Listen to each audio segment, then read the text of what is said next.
To discuss that a bit further, we're now joined by Dr. Webster Tarpley, who is an author and historian who's joining us now live on the line from Washington. Dr. Tarpley, thanks a lot for joining us now. I want to get your reaction to these latest sanctions.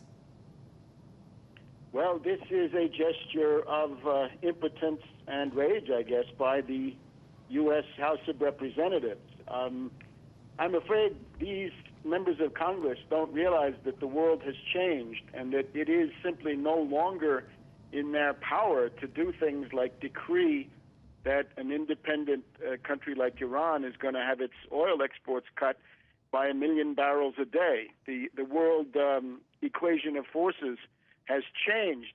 Just one example, today we have news of an accord between Iran and Syria, which involves about $3.6 billion worth of oil that Iran will deliver to Syria in exchange for economic development and I'm sure other exports in the future. Well, that's 36 million barrels of oil if it's $100 a barrel, which is about where it is now. So with those sorts of deals and arrangements with other countries, I don't think that the United States has the ability to do this anymore. Naturally, they can do mischief. They can cause useless suffering. But let me just say a word about this Congress, to put it perhaps in perspective. These congressmen are about to leave town here in Washington, right? They can't wait to get out of town. I wish they'd gone earlier. They're going to leave on Friday. And as they leave, here's what we find.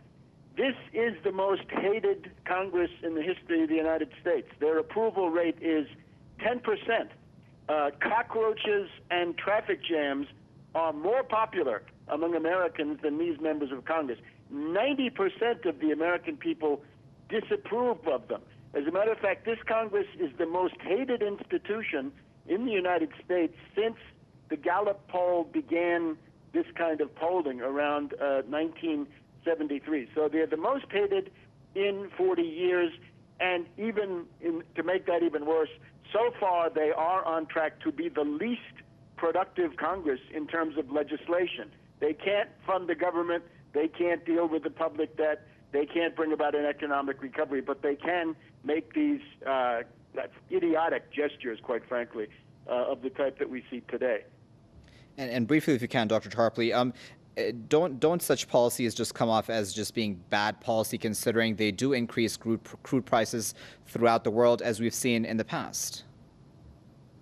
I certainly agree. Economic warfare is a blind alley. Economic warfare hurts the aggressor as well as the victim, and it simply belongs to a period of international relations which we should relegate to the garbage can of history. But don't look for the United States House of Representatives to take the lead in that. They're always going to be the last ones to understand this. So I think this is a deplorable episode. It's an embarrassment for Americans that the Congress does these things. All right, we'll leave it there for now, but of course we do sincerely appreciate your insight. That was Webster Tarpley speaking to us live from Washington.